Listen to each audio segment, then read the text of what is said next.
Hi, folks, and welcome to the second match of the DMV Legacy League Super League. Last week, Jameson Jarvis presented a match between Dan McKelvey and Ben Holt. We had a great time. This week, I am joined by Mason Bonadonna, and my name is Rory Reitmeyer. We're going to give you a match between Harry Hackett and Jason Hoffman. Mason, how are you doing today? Doing pretty good. So glad to be here, Rory. So the last thing I saw that you did was a BCQ win. How did that go? Yeah, I mean, always nice to be able to take a break from playing the larger, more competitive circuit to come back and play local Legacy Magic. Playing the DC area just as hard as playing anywhere else in the world. So, really good opportunity to rust off there and play some Legacy. Good times. Yeah, and that's something I absolutely just love about the league. We get to play locally, but it's also world-class play. Um, Rory, how last time I saw you playing, you were playing Dark Depths. That was a few years ago, but that seems likely to still be true for you. It is true for me. I have taken a bit of a break from Legacy to go to school and do all of that, but now that I'm done with that, I'm back. I got to play Magic, Legacy Magic again for the first time a couple of weeks ago, and let me tell you, Legacy has changed a little bit, but the core of it is still there, and it is so much fun. I'm so happy to be back. Glad to have you back, and congrats on finishing up school. Looking forward to having a chance to battle against you at one of our local events sometime soon. Yeah, absolutely. So that being said, I think we are going to cut to Ryan, who's got some interviews with our players. Let's do it. I'm joined by Harry Hackett, who is the number one seed from Curio Cavern. Harry, how are we doing tonight? Doing great. How are you? I'm doing great. Now, Harry, in addition to being that number one seed, you are not only the number one seed, you are the number one seed in the league overall right now. How do you feel about that? How do you feel going in as the clear front runner for this event? Feeling great. I've been playing a ton, been winning a ton, so feeling good about that. Now, I do think you are probably the only person who is already qualified with an invite. I think there might be one other person. So you're playing this not just for the invite, not needing the invite for the invitational. You're just playing for the buy. Does that give a little bit less pressure, more pressure? What does that mean to you?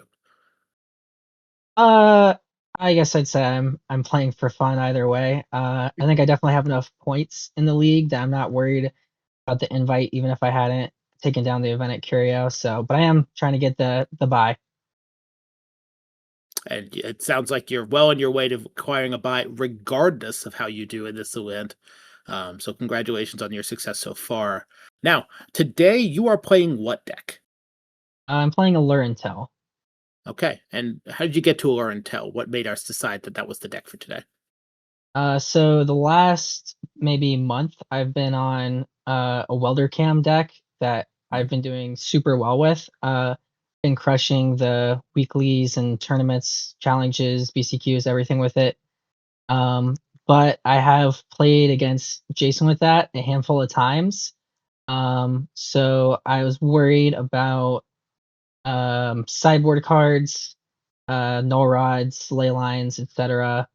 So I picked Allure and Tell. I know two of the main decks that Jason plays are Grixis, like Control slash Tempo, and Sneak Attack.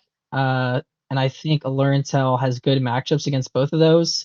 And if he's decided to play some other deck, then Allure and Tell is still just a fast, resilient combo deck that can get it done.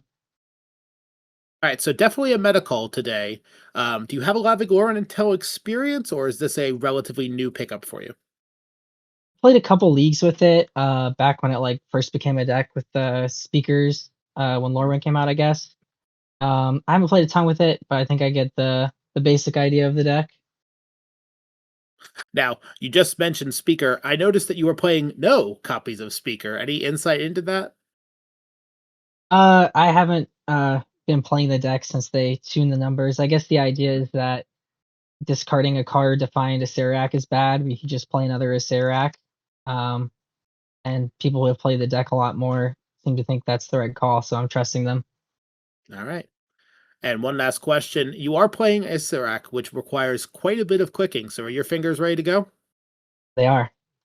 All right. We're going to send it right back to the booth for our next interview. I'm here with Jason Hoffman, the number 2 at-large player from Virginia. Jason, how are we doing today? Doing great, doing great. Happy to be here. I just squeaked in, so You did just squeak in, and on that note, you squeaked in and are now playing against not only the number one seed from Curio and Harry, but the number one seed overall in the league right now. How does that make you feel? absolutely.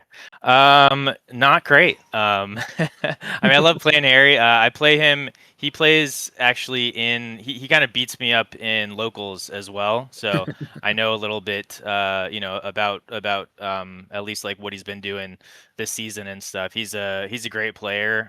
Played against him lots of times, but I know it's going to be a challenge today. So yeah, excited. Excellent, excellent. And now it is worth noting you are no slouch, despite being the number two in for the Virginia wild card. You are currently ranked as the number three overall player in the league. So, do you think people are going to underestimate you because they see how you qualified? I hope so. Yeah, I hope so. That'd be great if they did. There's a ton of competition in our area, and like specifically, at some of the stores I play at, I think too. So it's great. Kind of bashing heads against all of these great folks every week, and it's made me improve. I just started when the league started. Actually, that's when I first started playing, and so I was just getting crushed early. But I feel like I've come a little ways since then, thanks to the league and thanks to all the awesome players in it. So Oh, we're glad to have you, and we're glad to hear that your skill got a upgrade from playing in the league. Now, let's talk about what deck you're playing today. What'd you bring to the table today? yeah, so I've been kind of getting my butt whooped, as I mentioned, by Harry. I've been playing a lot of Grixis Control in locals, top 8 at a tournament a couple weekends ago, and really love that deck. But for some reason, I'm not sure, if it's necessarily like the player or exactly the matchup, but I just haven't felt really confident bringing that deck. So I was kind of brainstorming all week on some ideas. I was kind of making some stuff, while working, just on my phone, in MTG Mhm. Goldfish and stuff. And then really wanted to use white to get Wrath of the Skies. I thought that'd be good against his deck. And then, as it turns out, I found another deck using that looked very, very similar, actually, by Michael Mapson Mhm. online. And so I felt like once I sort of like made the deck my own and then saw that there was another great player that had also kind of come up with a very similar idea. There's it's definitely some key differences, but like I just felt like a lot more confident to do that.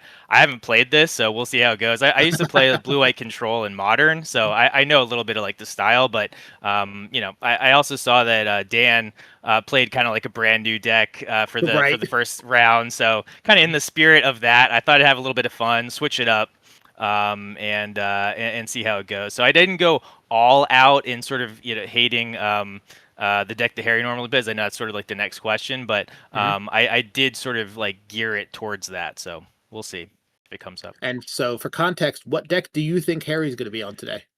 So he has been like every single day at locals. He's been working on this fire like Cam Welder deck, and he's like his win percentage is insane. I don't know what it is, it's like 70s or 80s or something. It's crazy, and he's just been crushing it. Like you said, he's number one points. He's number one, in like 2 different stores. He's Mhm. number one overall for this. So he's been doing really well with that. I figure I'm gonna build a deck that I believe has a good matchup to that. We'll see. I don't even know if it does because, like I said, I haven't played it, but I think in theory it does. And then there's 2 things will happen. Either he'll be playing it, and I'll have hopefully a leg up on that, better than the other deck that I had, or him knowing that he's been kind of beating me on my deck. If he moves off of his deck, I'm happy for that as well because then he's not playing the deck that he's been crushing with, the deck that he's been getting all the reps in, the deck that he's been tweaking and building. Like I've seen how his list has like changed and he's really like perfected it. So like I really didn't want to face that with my normal deck. So if he's Mhm. out of his comfort zone and I'm out of my comfort zone, I feel I have a better chance than if he's in his comfort zone and I'm in my comfort zone. So, happy to kind of have it go either way. I figured a switch up is what was needed in this. All right, a worthy piece of gamesmanship. Now, I'm looking at this is blue white control Hmm. with pretty soft win cons. So let Yeah. me just ask the last question. Are you ready to click some buttons? Because you're gonna have to manage that time really well. I'm ready to land pass. All right. Well, thank you for coming. Good luck today. We're gonna send it back to the booth. All right. Thanks, Ryan. So, as we heard there, we're going to watch a game between the number 1 and the number 3 seed in the league, both of them out of Virginia. Just off the bat, if we could look at the bracket here and kind of put that into context about what that means. So last week we saw the match between Ben and Dan, with Dan advancing to the next round. You look over on the Virginia side of our bracket, over on the right side of your screen here, Harry Hackett and Jason Hoffman is the second match there. That's our number 1 and our number 3. Mason, you've played against these players. Yeah, absolutely. I mean, no shortage of talent in the DMV area, and Harry being number 1, Jason being number 3, near the top of the list in terms of rankings. But that being said, everybody else on the Virginia side of this list is no slouch. I think any of these players can go the distance, and I think it's really going to be a matter of what they choose to bring to the table and how they're playing on a given night. So, really excited to see how this unfolds. Yeah, and the Super League is a unique experience where you do kind of get to play this little sub game with who you're playing against that week. We heard both of the competitors talk about this blue-red list that Harry has been just dominating with, and then he audibles away from it. Now, Jason did mention, and I really like this, he said that if they're both out of their comfort zones, that he feels more comfortable there than if they were both playing the decks that they play week in and week out. And he also mentioned that he had some experience losing that matchup quite a bit. How do you feel about that? Just generally, like if you know who your opponent is, how do you feel swapping off the deck that you have so many reps on in order to play something that might either be advantageous against that player in particular, or maybe just something that they wouldn't expect? Yeah, I mean, I really like Jason's conception of dragging them out of the preparation, right? I think this is almost like a chess-like concept, right? Uh, Harry is doing phenomenally playing a certain deck. Harry's a great player, but maybe Harry's edge is what he's bringing to the table in the preparation he's brought ahead of time. And maybe if you bring them both out into the sewer and you make both players play in a spot where they're a little bit less comfortable, a little bit less familiar, Jason can recapture some of those percentage points. This is a great place. Also, it sounds like that where Jason was playing the deck that he's most comfortable with, he wasn't likely to be winning against Harry. I think that even if you have to find yourself somewhere uncomfortable, deciding to innovate and take a risk is a great opportunity to recover from a spot that would otherwise be a little bit difficult. So really like to see what Jason's doing here. Hope it pays off. Yeah, really, really good point. And let's talk a little bit about what Jason is doing here. Jason has changed from Grixis control to a blue-white control deck. Now, he mentioned Wrath of the Skies. And I think there's something to be said about the overall matchup here. This is a control deck versus a more or less all-in combo deck. And typically, I like the control side of that matchup. But part of the reason I really like that side of the matchup is access to a lot of counter magic, a lot of stack control. And this white-blue list is instead built around Wrath of the Skies, a sorcery that deals with permanents that have already resolved. And in fact, if you look at the white-blue list that Jason has brought this today, it's kind of light on counter magic. How do you? Am I wrong on that? No, I think you're absolutely right. I think Jason tried to bring them both out of the preparation, but I'm a little bit worried that where they've wound up is going to be structurally favoring Harry. Having a lot of cards that are maybe not completely dead, but pretty close to it in Swords of Plowshares, likely completely dead in at least game 1 in Wrath of the Skies or even Ghost Vacuum. A lot of these traditional control deck cards that look very good against these Welder shells are going to be a liability. And we have 5 pieces of free permission and no additional soft permission in the main deck. We have a few additional counter spells in the sideboard, but I think I have to be favored with Harry. Just, the density of threats, the ability to have any one of them win the game, and to have protection spells like Veil of Summer, I think it's going to be an uphill battle. I think so too. Now that being said, the other thing I noticed when I'm looking at these lists is, I took a break from Legacy. I'm coming back to it, but I know all of these cards. I think the most recent card, other than Flow State, especially looking over here at this Allure Intel list, is Traxa. Maybe I think is the most recent one, and that's a few years old at this point. Meanwhile, over on the other side, it's a classic control archetype, and you can see like all of the pieces that we used to play back in the day are still there. You have a Wrath of God in the form of Wrath of the Skies. You have your control finisher, your efficient control finisher in Murktide Region. You have your draw spells, you have your cantrips. It's all there. The counter magic, there's still Force of Will in the deck. You still have your spot removal spells. Nothing brand new is happening here. It's not like last week where we saw Dan on this tempo bounce deck where we're seeing new and different cards. So I guess kind of what I want to know is what makes Allure and Tell playable now, and why weren't we playing it, 3, 4, 5 years ago? One of the really cool things about formats like Legacy is sometimes it just takes a while for an idea to get started, even if all the components have been there for years. I think maybe in modern, the KCI combo deck is perhaps the most famous example of this. But yeah, every single one of these cards has been legal since Atraxa has been printed, and that's been a while. Show and Tell decks have been playing Atraxa since the moment it came out. But implementing this Allure in half and having this other Asarak Alurin like 2-card combo is kind of the innovation. I know that one of our previous season champions, Brady Monroe, has been a big champion of this deck, bringing it kind of to the DMV area. And maybe it's just a certain point where it's like, well, the meta is a little bit more receptive to playing a deck that has these cards in it. And the cool part about Legacy is even if there are no new cards, there's often still new things to be found in the weeds. So I think it's really cool to see this kind of thing come together. The last thing that I heard that kind of caught my ear is at the end of each interview, Ryan mentioned that we are playing on Magic Online, and that is gonna change how things are played. On the Allure and Tell side of this, that's a lot of clicks that you got to manage. You got to manage that clock very fast. Similarly, on the other side of it, maybe not in your combo turn the number of clicks, but rather just the number of turns that you have to take with this deck in order to secure a win can be quite a bit, unless you have like a big Murktide region or something like that come down. It can take a while for Control to win. So do you have any insight or thoughts on how to approach those challenges playing Magic Online that you don't normally have in paper? Yeah, I think one of the things I like about Magic Online is you're responsible for your part of the clock. I think what oftentimes happens in paper is the shared clock means that nobody takes individual ownership of the time they're taking in the round, and rounds wind up in going to timing these control mirrors.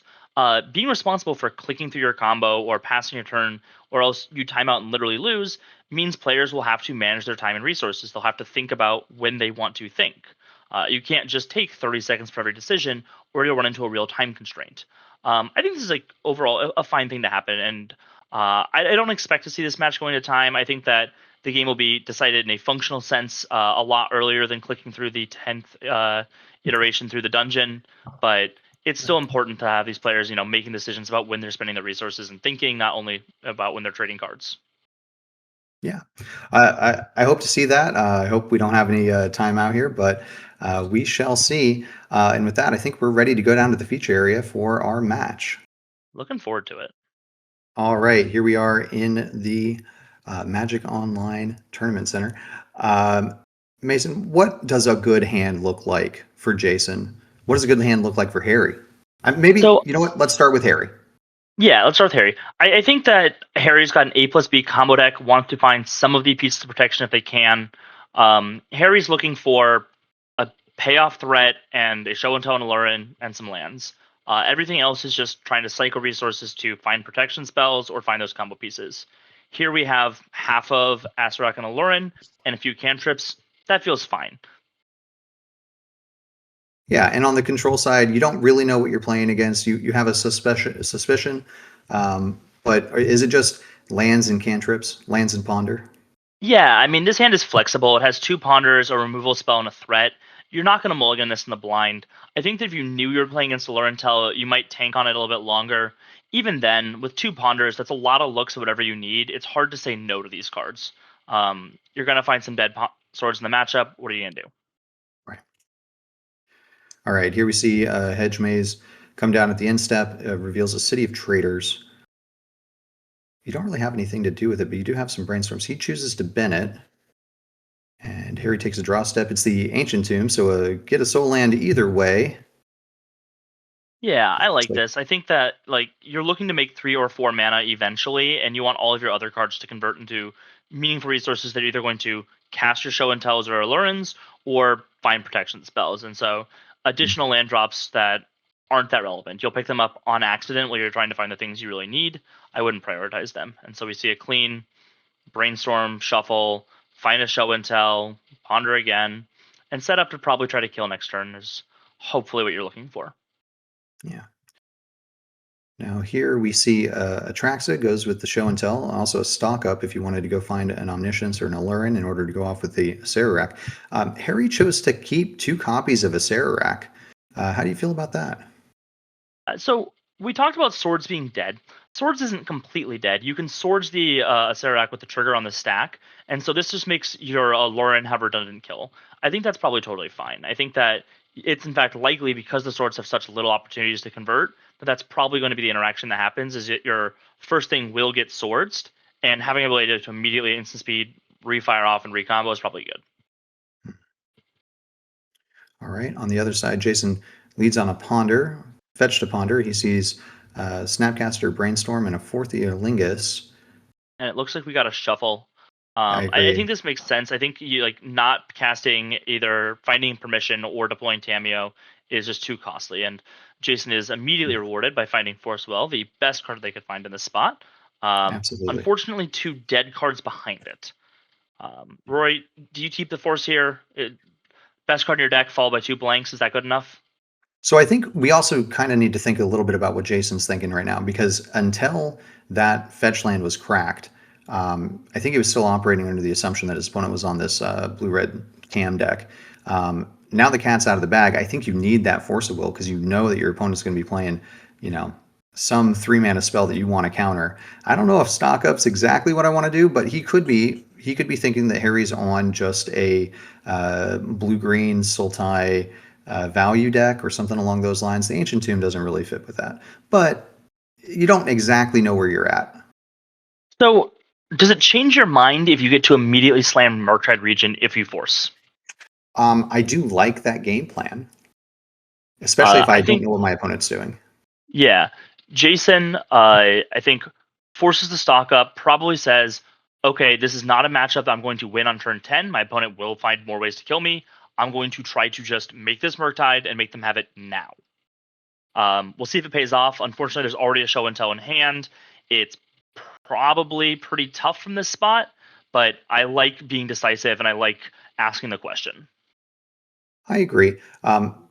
If the show and tell does resolve, we do have an answer for it in the form of Swords to Plowshares. So it's not going to kill us immediately, but it is going to draw us a bunch of cards, and probably the rest of the combo. Yeah, puts back both Seracs off the Brainstorm here, even though you can only pick up one off of Traxa, which is kind of interesting. And here we'll see exactly as you were talking about, the Plow cleanly trading for the Atraxa, the trigger will resolve. You gotta still like where Harry's at. Harry has 2 more turns after the gaining of life, gets to resolve this giant trigger.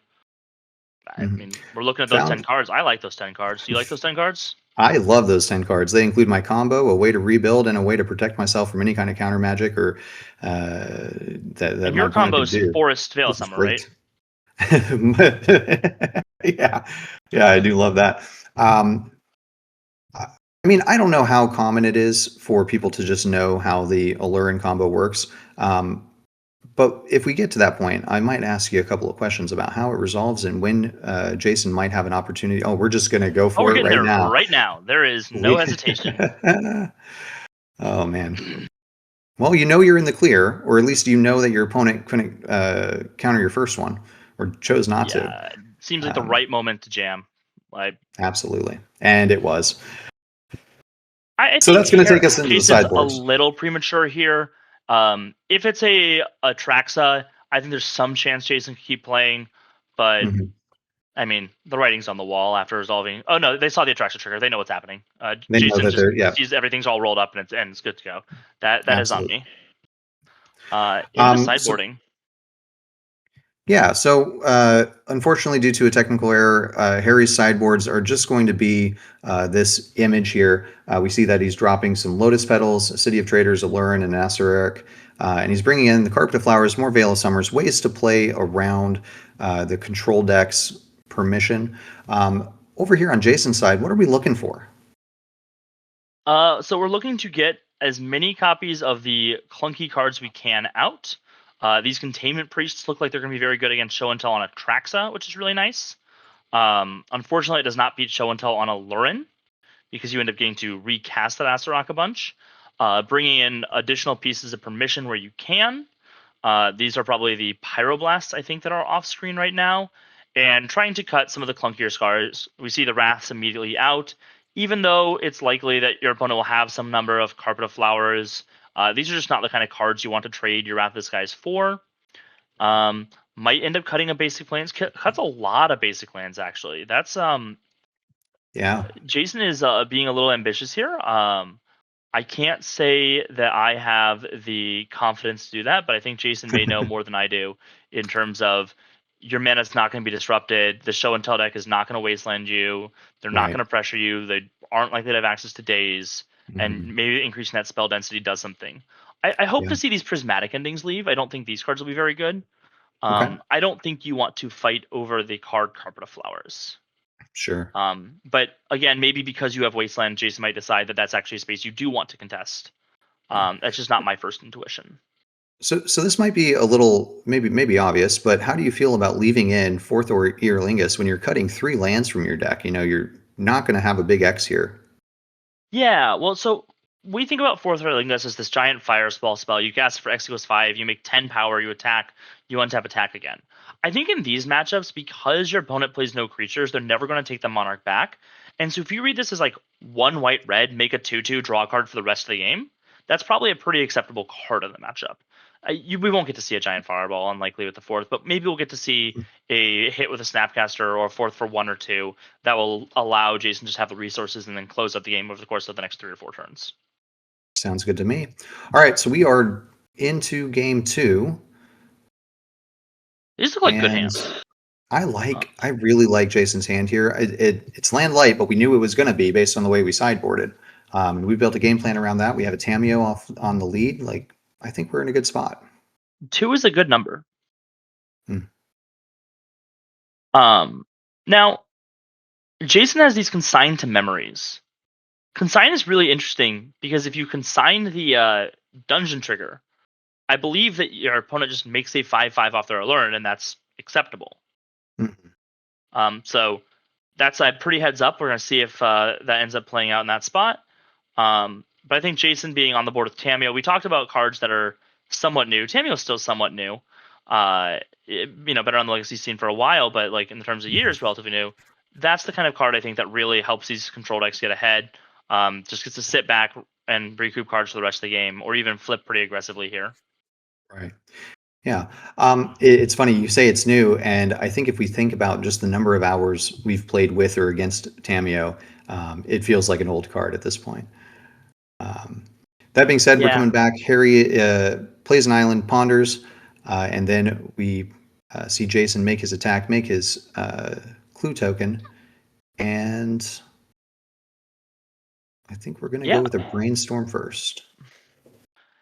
I like this. I think Jason's proven that they want to be a decisive player. They were willing to deploy the Murktide aggressively last game when they had a little bit of interaction going.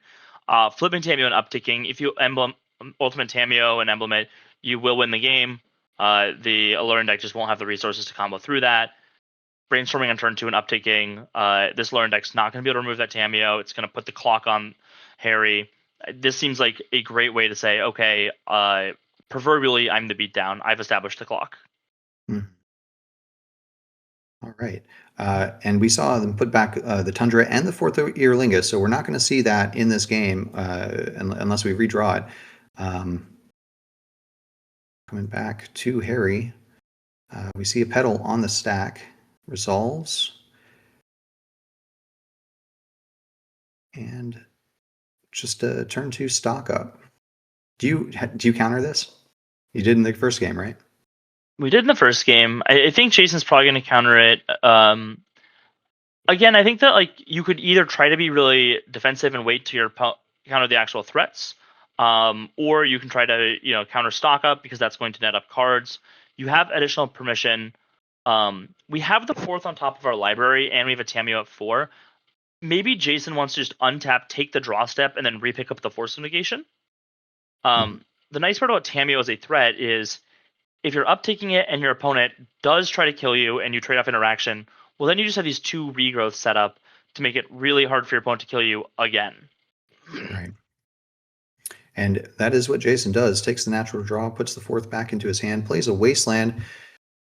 We're going to crack the fetch here. And we're going to see the 4th for 1, maybe even 0. No, for 1. Well, you got to do it for at least 1, Rory, because if you don't actually connect with a token, you don't introduce the Monarch. That's right. Yep. I completely forgot that. So here we go. Yeah, and like this is a great question about Jason really saying, I want to be incredibly aggressive. I'm willing to give up some of my defensive components. I'm willing to let Harry have some resources so that if the game goes 3 or 4 more turns, I'll be in a position where it's really hard for me to lose. Right. Jason doesn't wasteland an Ancient Tomb here. Mhm. That's a big trade-off.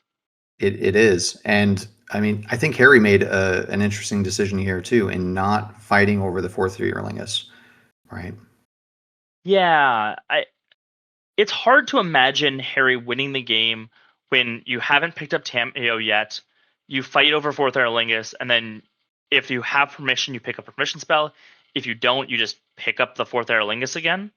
So I think Harry's being responsible and trying to figure out where his window is, and it's probably the next turn or 2 to just say, well, hopefully you haven't found everything yet. Right. But the window's definitely closing for Harry here. Jason's likely to be able to untap. Looks like they'll be untapping in this turn, and then from there it'll be very hard, I think, to convert anything after this point. I agree. And, he didn't wasteland the Ancient Tomb, but the Ancient Tomb is contributing to that game plan. If this, what are they? Human Knight token gets in enough, it'll kill you. And the Ancient Tomb's going to help out with that.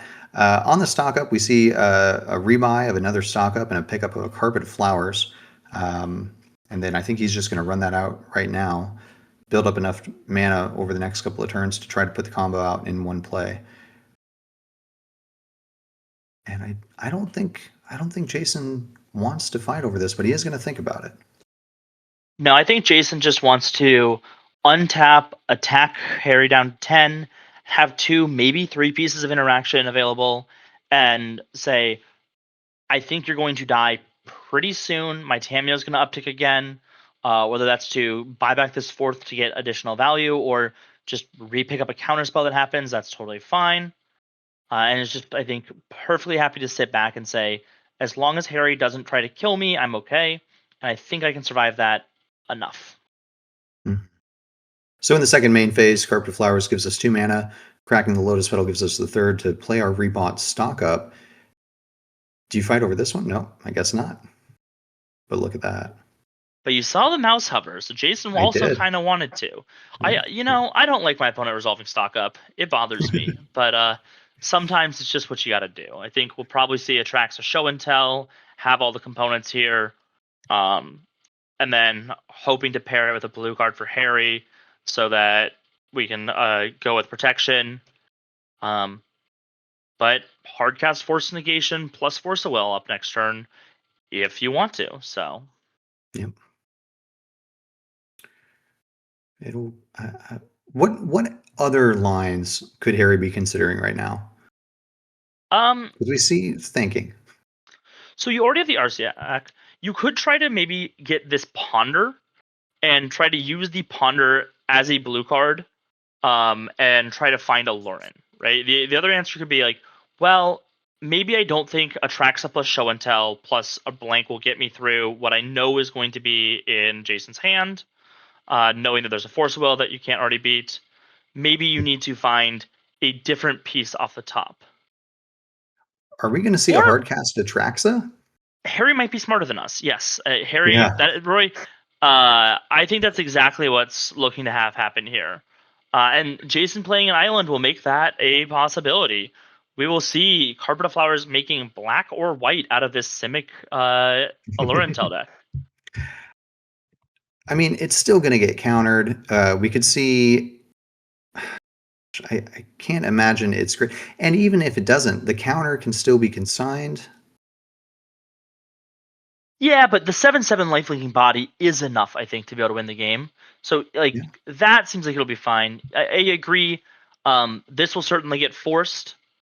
And then Jason will be able to again re-pick up that force if they want to. But this is the opportunity where you're only spending one card. I guess in this case it's the Lotus Petal to put an Atrax on the stack. But you It don't would have even have been a blue really card to protect it. No, you don't. It would have been really nice. Oh, maybe Just cast the Acereric. no. We're seeing the Atrax. I did kind of Oh, like. there it is. Okay. I would have to go into my deep depths of knowledge to know what venturing into the dungeon the first, second, or third time does. Hmm. Yeah, I also don't know. I know that if there's an Allurin, I'm just dead, but I don't actually know all the paths that we take to get to me dead. All right, there's the counter. That does not seem like a great. I mean, doesn't seem like a great outcome for Harry. Are we just hoping that our opponent has nothing there? Well, we know we have to get to this force, right? That was the one that got picked up already. Right. And so how much mana do we have if we draw Allurin? Are we able to play Allurin and cast Force for hard mode next turn? Let's see. Because We've that could got be a position where three. you see that. I think we can. Yep. Because we have not a great draw there either with Show and Tell. I think Yeah, Harry's you'd have really enough mana. has a clear idea of some of the potential outs and the ways that Jason's hand could fail these tests, and is doing a really good job of trying to do so. I think casting this Show and Tell as a bait spell to try to get a force negation right here is phenomenal. Um, you're not going to resolve the Show and Tell and win the game. This game, that's not what's going to be likely to happen this game. Clearly, Jason has something. They didn't just sack their Tameo to pick up Force of Will again. Right. And I think this is a great way of trying to deplete Jason by just enough resources that maybe on the last possible turn you could get there. Yeah. It doesn't look likely to happen, but I think Harry's really playing really well to try to convert those small chances and keep this game alive.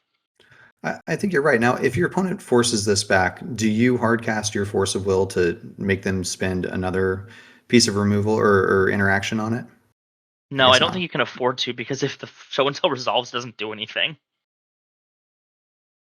Fair.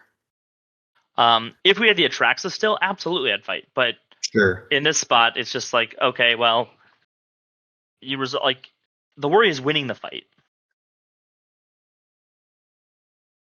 Right. So back on Jason's turn, we're going to do more control things.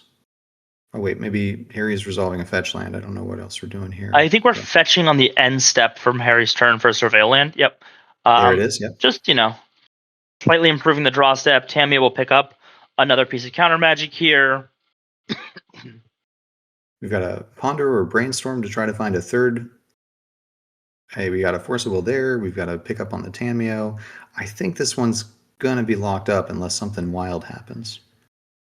Yeah, it seems really hard to have Harry resolve enough threats in a row, or put enough threats in a row on the stack that Jason won't be able to just literally force everything that Harry casts for the rest of the game. Right. And looking through the Allurin list, there's not a lot of ways to pick up more cards. There's stock ups. A resolved Atraxa would be one way to refill the hand. But absent those, it's not like the control deck that has flow states, this Tameo downtick, the Monarch, giving you a card every turn. So it's just going to get worse here for Harry. And that fourth Earlingus on 1 gives us that 10 turn clock. But if your opponent doesn't resolve a spell in those 10 turns, it still wins. Yeah, I think that for a while Jason was drawing 2.5 cards a turn, and there was still some chance that Harry might be able to just make Jason draw 2 relevant cards in a row each turn. But we finally reached the point where Jason has enough resources stacked up that I think that it's really hard for Harry to assemble enough pieces. That being said, Harry doesn't know this, and you still was responsibly jamming. And there's always room for Jason to make a mistake. Jason might Mhm. overpay for this Murktide Regent, only have one piece of interaction, might die to this Force of Will. Right. We can see the hands. It's really easy for us to say, well, if you just play this perfectly, we're okay. Right. But players of the table have a lot of information that's still hidden from them, and so I think Harry's doing the right thing in trying to play to the versions of Jason's hand that are beatable still. Right. Do you think that Jason's play here of this Murktide Regent turned the clock down to a one-turn clock? Do you think that's worth it? Worth taking yourself off of a blue card for a Force of Will? Well, we have enough blue cards for Force of Will. We still have this Tameo, and I believe we can. Have we activated our Planeswalker in play yet? It looks like we have. No, we have not. Yeah, we're gonna have Force consign up anyways. Is it absolutely necessary? Maybe not. Is it plausible that Harry can win with 3 cards in hand and we have 3 pieces of interaction? Also, probably not. It's really hard to imagine a set of cards where this goes badly. I agree. What about tapping the Wasteland instead of the Volcanic in order to leave up the second consigned to memory? Well, you'd cast both forces first, and so you'll just Mhm. replicate the consign. Sure. I think. Yeah, I agree. But I think a lot of these choices, I mean, if I was Jason, I would just be more concerned about thinking what's going to happen in game 3 here and just like making sure I'm not punting the execution on Magic Online than anything Right. else here. So we had an in-step fetch for Hedge Maze, got us this Atraxa, and that'll be the concession. I don't think we have any way of resolving it. So going into game 3, what are you looking for? Are you making any changes here? Is there anything play draw dependent? Anything you saw in that game that would change your mind? From Harry's side, no, not really. I don't think Harry doesn't have the tools to deal with Containment Priest anyways, and doesn't have a lot of cards you really want to bring into these spots anyways. Right. From Jason's side, the question is like, how many copies of Swords of Plowshares do you want in your deck? Jason's keeping all of them because it can interact with that Alurin Arceus interaction, and is cutting a Murktide and Snapcaster Mage. I don't know if you need all 4 copies of Plow. Maybe that's a spot you could shave. But maybe it's just the case that like it's a 1 mana answer to half of the A+B combo, and that's just Sure. good enough. But these are the spots that I would definitely think that like Jason has to balance those questions and those ranges. Sure. And the swords and the consigned to memory both kind of address the Azrak Yeah. trigger. A little bit different ways of doing it, but they both do. Do you want the what is that? The third consign? It's certainly the case that you don't need whatever it is 7 ways to interact with an already resolved Alurin, probably. That seems a little bit excessive to me. But I mean, I think Jason will be the person to understand here of what the number or which ways to do so. Notably, the consigns are a little scary because it leaves behind a 5/5. But swords Right. also probably buys your opponent another draw step. So, got to trade those 2 things off. Yeah. Doesn't look like there's a way to re-pick up the Arceus if it stays behind as a 5/5. So it's just a beater at that point. But 5/5 for 0 mana at that point it's a big size. Yeah. And we saw a 2/2 carry the day last game, so a 5/5 would certainly stop that and then threaten to take back the Monarch. Quick mulligan from Harry here. Didn't really get a chance to see what was all involved in it, but Harry was pretty confident that they didn't want it. Keeps a reactive hand, a hand that has Ponder and lands. I think that these Alurin decks, like the Show and Tell decks, are perfectly fine hanging back as long as they're not under some kind of pressure or some kind of engine. Sure. I think that like if we hadn't seen the Tameo and we hadn't seen the 4th Aerlingus, Harry might have been totally fine trying to make this game go 10-15 turns. Sure. So speaking of, pressure, is this, well, never mind. We just lost it. I was going to say, is the Tameo on turn 1 good enough pressure to make you worry about it? But we Not in Jason's Jason mind. shipped that back. Right. And I like this 6.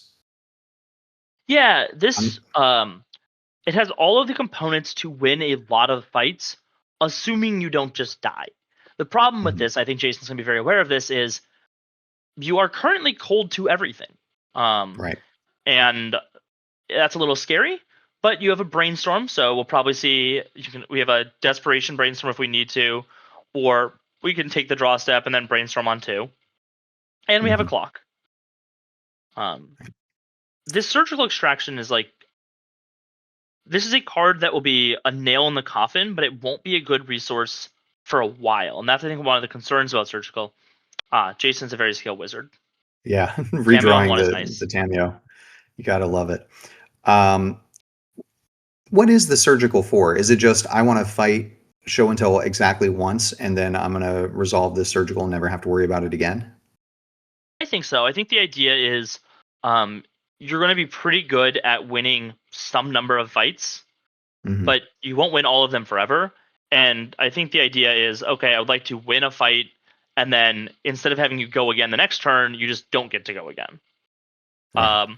Obviously, sometimes you draw the surgical and not the force, but if you have a lot of dead cards, surgical is a way to try to convert some of those dead cards into situationally good cards. Mhm. So while we were talking there, Tameo did get Force of Willed. We came back. Harry drew an Atraxa for turn, played a fetch and passed. Not a lot going on Harry's hand, Yeah, but I think that unfortunately. might be okay, right? Like, not a lot going on. On the other hand, if Harry just draws show and tell, the game is just over. That's true. I mean, there's a plow, but like the attraction trigger itself is pretty game winning still. Probably good And I think enough. Harry being aggressive with that force is really nice. I think we saw what Tamio does to the game when it runs away with it. Even Mhm. if you have to, burn your other force to well and go down to not much going on, we've got a surveil land. We've got access to 4 mana. I like what's going on here. Yeah. All right. We see an aggressive wasteland on the tropical island, trying to constrain Harry's mana here.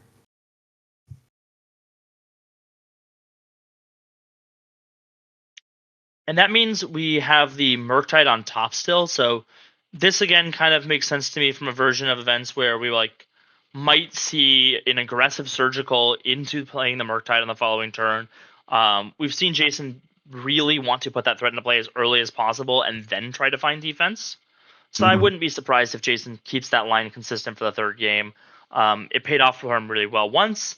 And it's not even clear you got punished in game 1. It's hard to imagine you win that game if you don't make a threat. So Right. Yeah, absolutely. We're going to resolve Brainstorm over here on Harry's side. And we got a couple of copies of Traxa, a Carpet of Flowers, a couple of lands, and a Lotus Petal. I'm very I'm just scared for realizing, Harry. next turn, Jason can cast and resolve this Murktide, right? Exactly. Jason's going to be able to untap, fetch, go to 4 cards, surgical something, go to 5 cards, cast Murktide. And I Yep. think what we're going to see here is Harry's going to put one of these Atraxas that's functionally a dead card into play on top of their deck, and then hedge maze it into the graveyard because it Mhm. feels like drawing a card. And then that surgical is going to all of a sudden look really, really good incidentally. Puts Yeah. both Atraxas on top. Yep.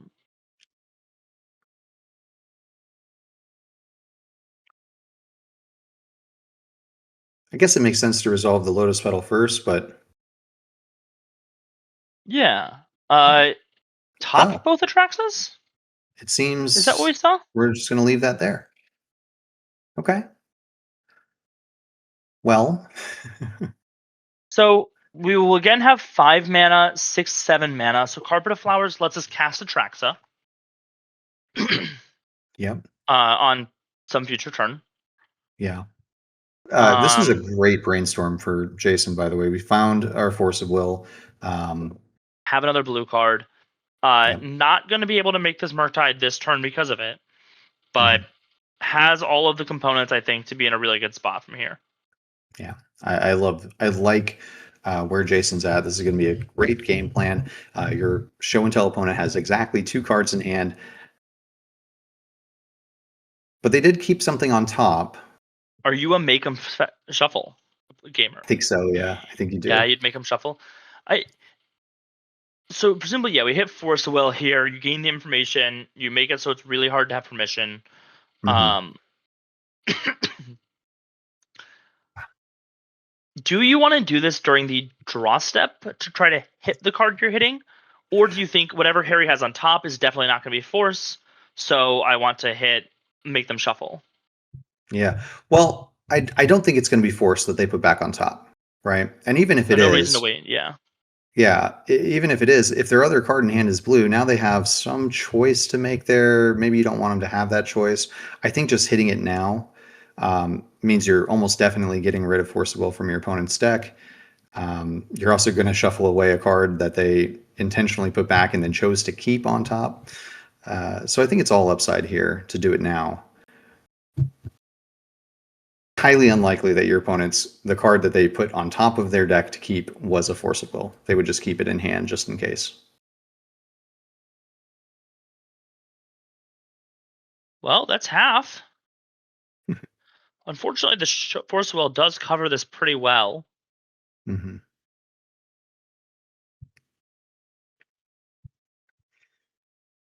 It's So going to we're be gonna very hard for Harry to recoup the raw number of cards he needs to be able to win these games through Force of Will. I think Yeah. we're really seeing the fact that there's only the stock ups right now being difficult, that you have to, resolve multiple pieces to get through. Yeah. This to me, this turn looks pretty straightforward. I'm gonna play a big dragon. It's gonna kill you in 3 turns. Let's go. You know. Let's go. Uh, I think, man, it's hard to consider a set of cards that Harry can pick up here. Well, Oh well, this is the that one. 'Cause this is now it. you cast Show and Tell, and it gets forced, and then you can untap and cast Atraxa. Right.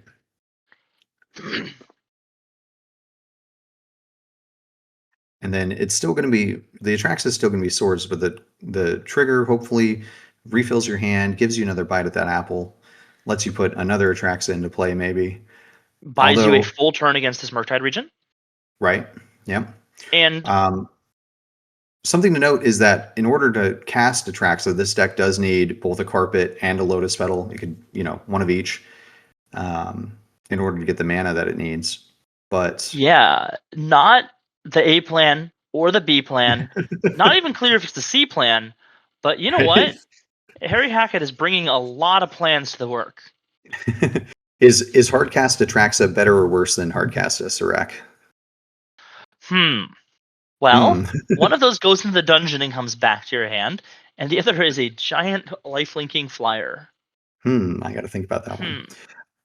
Jason bends the fourth Earlingus, hits a Snapcaster Mage, which I don't think is going to do much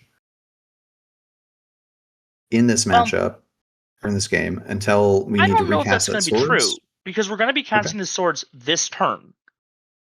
Sure. And so we could see the Snapcaster next turn flashing back that swords when Harry tries to combo the second time. Mm-hmm. Right? We could easily see like Harry gets the components for Alurin, Asarak with the Atraxa trigger, and then Snapcaster Swords just wraps it all right back up. Right. All right. So here is another hardcast Atraxa. But this Not one looks something you like it's see good very to often. resolve. Yeah, it should resolve. You know your opponent's not drawing Force of Will. Do you let them make their Atraxa decisions before you swords it?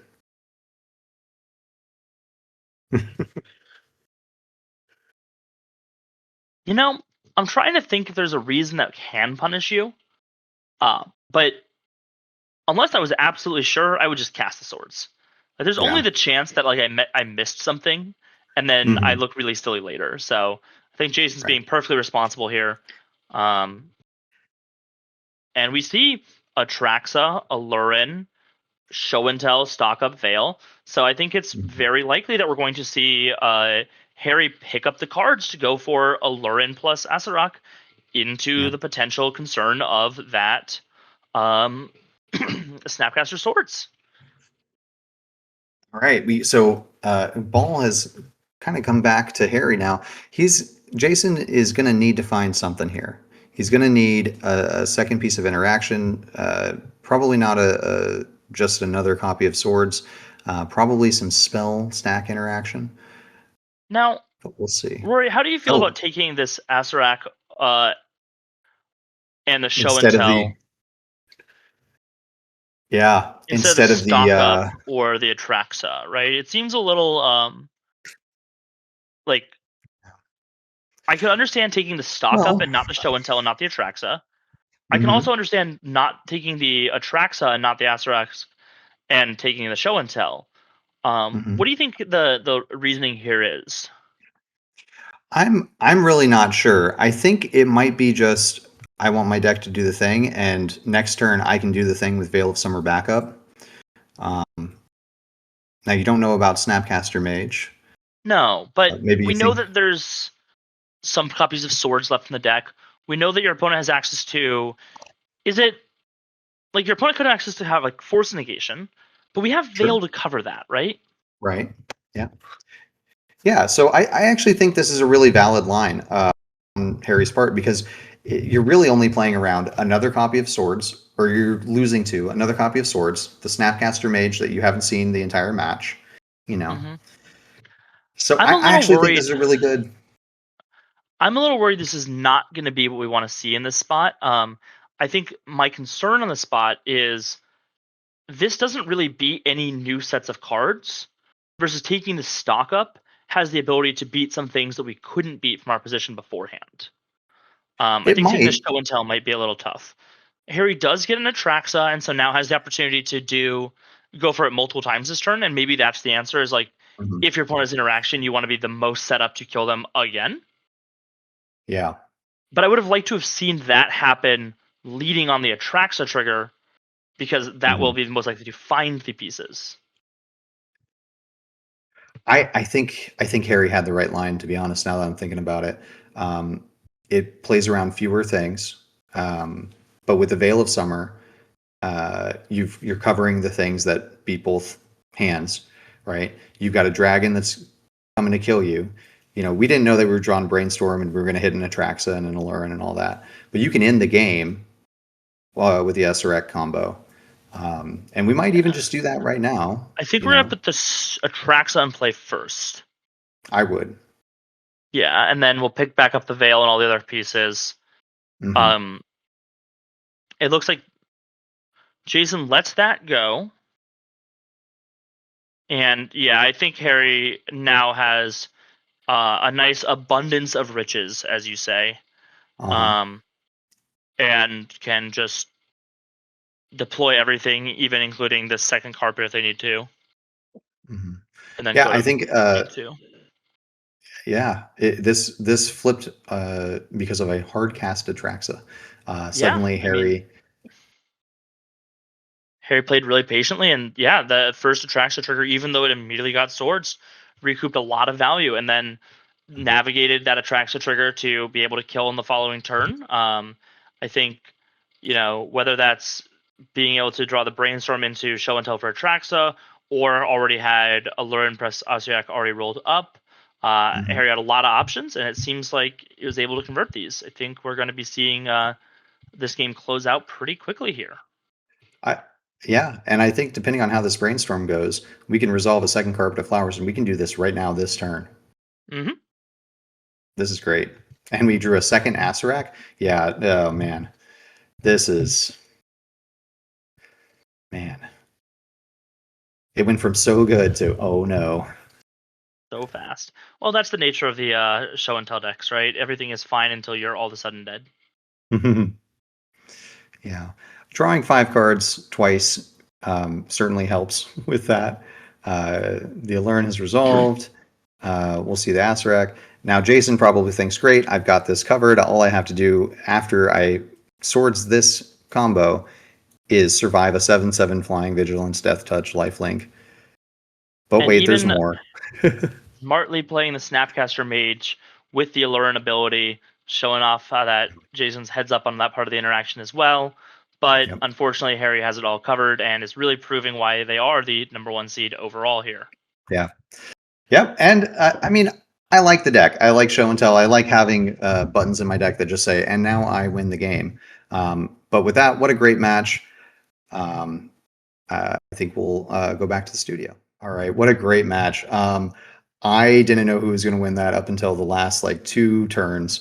It kept flipping back and forth, and I think that's just a testament to the power level of some of the cards that we get to play with here in Legacy. Mason, any thoughts on that match? Well, Rory, you said you've been out of Legacy for a little while and you're coming back. Did that feel old familiar to you, or is Legacy new and changed? No, it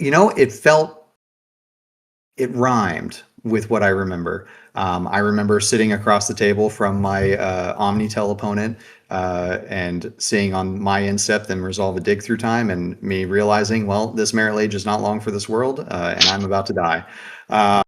So yeah, so in that regard, yeah, it does feel very familiar. There are things coming out of the combo deck that just win the game on the spot. If you don't have stack interaction, if you don't have any way of breaking that up, you aren't going to survive it, no matter how big your Murktide region is. And so yeah, so it is familiar, but it is fast. The speed of it is something that's still catching me off guard some of the time. And maybe some of that familiarity helped Harry when he was out of his preparation in a kind of more new uncharted area, still have those key resources and skills to fall back on.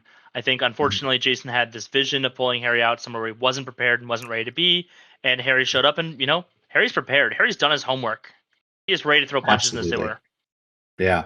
One of the cool things about picking up a new deck, especially combo decks, is sometimes you don't know when you're not supposed to go for it. Sometimes you just push the button because I know that sometimes when I push this button, I win. But I think the choices that Harry was making throughout the match show that that's not exactly what's happening here. What's happening here is I know how my deck works. I've played against it. I've played with it enough that I'm going to pick my spot, resolve key cards, and at the end of it, unfortunately, the control player only has 1 card left in hand, and well, it's not good enough. Yeah, I mean, I think hard casting Atraxa and showing a lot of patience really paid off for Harry in the matchup. I think that there was a lot of spots where Harry seemed, pretty down on resources, but it turns out 7 is a countable number, and if you just count up to it, you can cast Atraxa. Yeah, yeah. No, I think I mentioned this during the match, but in order to hardcast Atraxa, he needs either 2 Lotus Petals or 2 Carpet of Flowers or some source of both black and white mana that he doesn't normally have during the game. So it's not just as simple as like, okay, now I have enough lands with these Ancient Tombs and maybe a Hedge Maze or something like that that I can just cast this 7-mana spell. 7-mana spell. Yeah, Yeah, 7-mana spell. yeah. So it's not that easy, but when it happens, it happens. And I think in both cases, you drew at least 5 cards and just absolutely refreshed the hand. And at the end there, I mean, he could have gone off 2 or 3 more times based on the cards that he was going to resolve if Jason didn't scoop him up there. Absolutely. I mean, once the show and tell deck has kind of established everything, it's kind of at your leisure how you want to wrap the game. And I think Harry did a good job of finding a clean way to do so, progressing on. And I believe is about to be talking to Ryan about what that matchup was from his perspective. So I'd love to go find out what that looks like. Harry, congratulations in winning a 3-game hard set match. How you feeling? Good. I think I definitely got a bit lucky, but part of the reason why I play this deck is because it just does that sometimes. So when did you know what Jason was playing? What moment in the game did you go, oh, I know what this is? I figured pretty early on when he had like 2 basic planes in play and just white and blue mana. Figured some kind of blue-white pile. All right, so you see blue-white pile against you know that's not what Jason normally plays, as we discussed earlier. What did that make you feel at that point? Were you confident at that point, or going, whoa? I mean, I kind of figured he would probably switch it up. I think it's still a good matchup. I've got 4 Veils in the sideboard for all his counter magic, which didn't actually come up, but yeah. Yeah, we did enjoy one point the veil in your hand, and he's getting to cast his things for free or put them in off show and tell. We're just like, that's not gonna matter. So talk to me about your preparedness for this matchup in particular. I know you knew about Jason, but have you played much against blue white control on this deck, or was it just I've played this deck, I know how to play this deck, we'll figure out the rest later?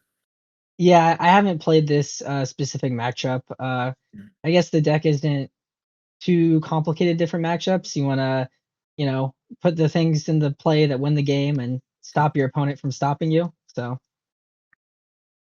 And we got to talk about game 3. That was a pretty brutal mulligan down to 6. The hand wasn't doing much, and then you end up having to force on Tamio. How are you feeling at that point? Did you think you were cooked? I definitely wasn't feeling great at that point. The 7 was tempting me with the Ancient Tomb pedal stock up, no other blue source, but yeah. And then on 6, I figured lands, ponder, put something together eventually, force for card advantage, which is what happened. Worked out. Yeah, absolutely. And when did you know that this game was over? I have it. I think when I brainstormed or well, really, I felt very confident once Atraxa hit the battlefield, but then Mhm. the next turn I had it locked up when I had 7 mana, go and tell Allurin, a Sterak, and an Atraxa in my hand ready to go. Yep. All right. Do you think you're gonna stay on Orentel the rest of the way, or you're just gonna see how it goes? Probably gonna switch it up again, but can't say for sure. Probably depends on who I'm playing next. Well, let's find out who you're playing next. You're gonna be playing the winner of Jeff and Kiet. The initial thoughts. How you feeling about that? I don't know. I'll have to think about it. See who wins. They both have they're both great players. And I would say are known for certain decks. So I'll have to give that some thought. All right. Well, we look forward to seeing you in a couple of weeks. Congratulations on your win today, and we're gonna send it back to the booth to clear us out. Well, thanks, Ryan, so much for that interview. Harry, keeping it close to the chest when he might play, doesn't seem the type to learn and tell about what he's bringing to the table next. Got a couple more matches waiting in the wings here, and we got an update to our bracket. So I think we're going to get right into it. Rory, who do we think we're going to be watching next? So coming up next, it's going to come down to the players' schedules, when we have everybody available. But it's either going to be down here in the bottom right of your screen from Virginia, Jess Dunn versus James Pogue, or on the left side back in Maryland, Alex Knopf or versus Paul Lynch. Either way, it's going to be a great match. Looking forward to watching either side of that and both sides eventually. But Absolutely. looking forward to seeing what that happens next. And going forward, how do you think Harry's win here sets him up for the rest of this bracket? Do you think that really cements him as kind of the de facto leader, or is it still just anyone's horse race?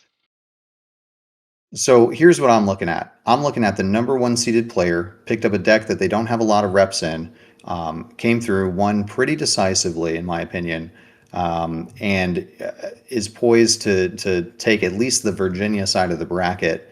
I think Jay Wachowski is an excellent player, could give him a run for his money, but I'm much more familiar with the Maryland players, and as good as Harry Hackett is, I can't wait to see those finals. Whoever You're comes saying out he of the can't hack Maryland it? League. I didn't say that. Those are your words, not mine. But coming out of the Maryland bracket, there's going to be some great competition for him. No matter what match we end up seeing next, it's going to be good Magic, and no matter who ends up in the finals, we know it's going to be a great time because it's Legacy. That's absolutely true. Speaking of legacy, Rory, you want to tell us a little bit about who's bringing us this content and why we get to do this? Absolutely. So this is the DMV Legacy League. We have a annual tournament series that's run by our gold tier partners, and that includes Game Haven, Paradise Games and Gifts, Level Up Games, Dice City Games, and Curio Cavern. All of them have a weekly tournament that you can go to and you can earn points and end up playing either here at the Super League, later on in our Invitational at the end of the year. Even if you don't end up doing those things, if you just come in for a weekly, you're going to have a good time. All of these stores are super welcoming, and the crowds that play there are some of the best Magic players on the planet. But don't let that deter you. Playing with the best is how you become the best. So, Oh, hopefully we can see you at these local stores. absolutely. And we also have another thing. CubeCon DMV is coming up. If you're not familiar with CubeCon, really cool, unique kind of event where you get to draft cubes and play Magic for both pride and prizes. really awesome event, and really looking forward to seeing our ability to put it on in the DMV, taking it from its normal home in Wisconsin and taking it to the cooler part of the country. Cooler, I don't think is quite right. We do have a lot of humidity, especially in the summer, but it'll be a good time either way. With that being said, thank you to our viewers. We do DMV Legacy League for you, for the players. It is a labor of love. Thank you to Mason for joining me tonight and providing great insight into what the players are thinking, what they're doing as they play their cards. Thank you to our interviewer, Ryan, the commissioner of the league. And thank you to all of our crew who work behind the scenes to make sure that this broadcast goes well, that all of our tournaments go well, and that everybody's having a good time. Thank you. Thanks to you Have a too, good Rory. night. Thanks, Mason. Have a good night, everybody.